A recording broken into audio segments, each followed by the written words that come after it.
good afternoon to you all. We'll now present to you news on the events of Day 2. The journey started at 8:30, where all the delegates were requested to be seated in the General Assembly in order to perform the roll call made by both Mr. Santiago Yukichan, the Secretary General, and Mr. Adarsh Jiwaji, the Deputy Secretary General. Afterwards, the delegates were assigned to their respective committee, with the help of the Secretary and Chairperson. At 9:30, the debate started. When our total countries name, please also a few with you Albania, Algeria,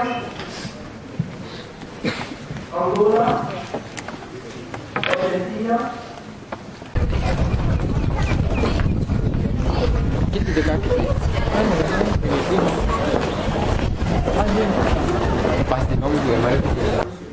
To start with, the Science and Technology Commission dealt with the issues of cybercrimes and child protection rules against pornography.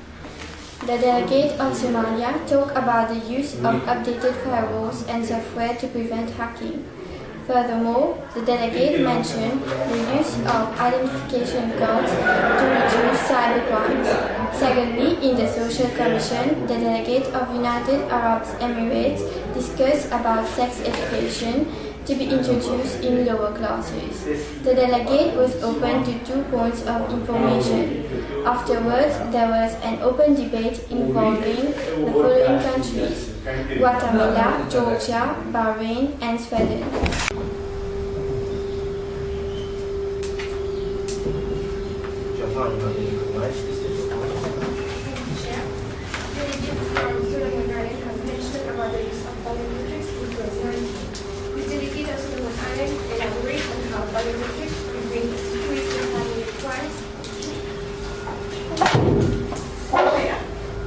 The use of biometric technology in the form of identity of fingerprints and identification cards have proven very efficient in Solomon Islands, as they have discouraged fraud and authorized access to data through authentication of personnel.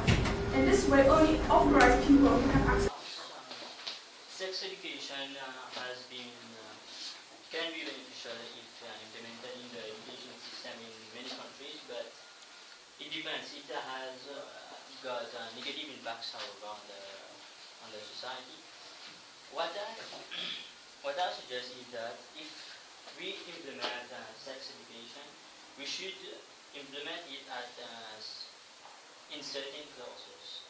For example, we should not implement it in low classes, for example, like standard 1, maybe children who are aged.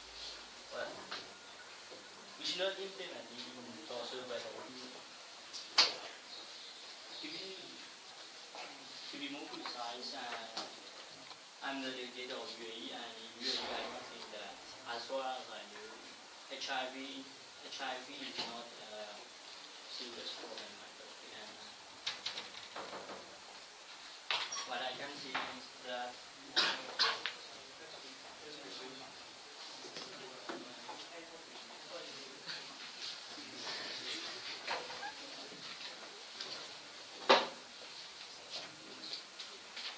I think sex education is the solution for this problem. Okay, delegate, your point is noted. Are you open to more points of information?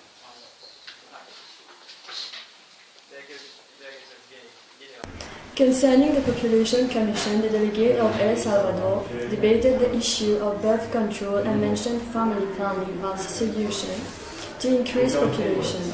The delegate was open to 2 points of information, whereby delegate of Finland did not agree with the birth control measure and proposed instead the one-child policy, which he added was an effective measure in China to fight other population problems, and which El Salvador could adopt instead of having recourse abortion as a solution.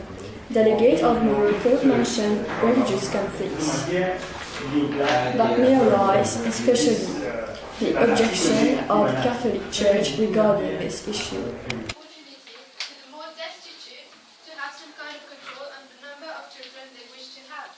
Basically, this could as well offer family planning services and bridge the gap between those from the higher echelons of society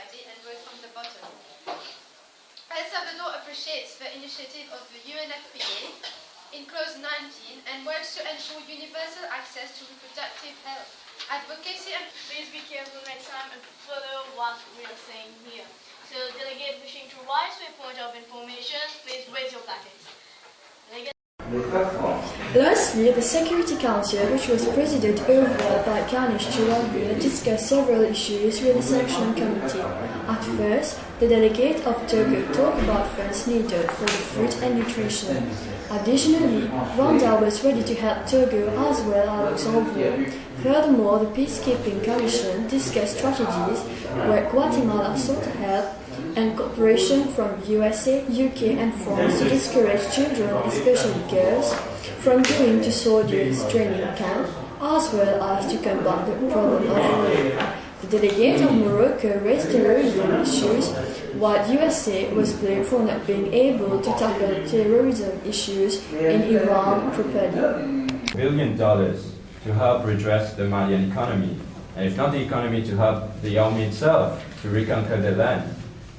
Concerning finance, and keeping in mind that there can be economic sanctions imposed on different parties, do the delegates of Security Council believe that anything can be done regarding the situation now? If so, delegates wishing to have the floor, please raise your packets. Delegate of Togo, please. Thank you, Chair. According to sources, the Sahel region currently needs a total of $725 million in funding, including $481 million for food security activities and $243.6 million for nutrition projects. Now, Togo believes that African countries surrounding Mali can help in this situation. Togo is ready to help and urges other African countries to do so. It is seen that no other African country has yet sent servicemen to Mali, although the Economic Community of Western African countries has already prepared 3,300 servicemen for this purpose. Therefore, Togo would like to request all other African countries to actively participate in this situation, because they have to be concerned about another African country, as they might find themselves in a similar situation tomorrow. Rwanda will setting up being a small country. Rwanda wants to setting example to big countries to help Mali and as well as follow the idea of Togo. So it's a point of information supporting Delegate of Togo. Thank you, Delegate. At about 3:30 p.m., the delegates were back in the General Assembly, where they were given the updates of the day's MUN events through the newsletter MUN Chronicles. This put an end to the Day 2 session for the delegates.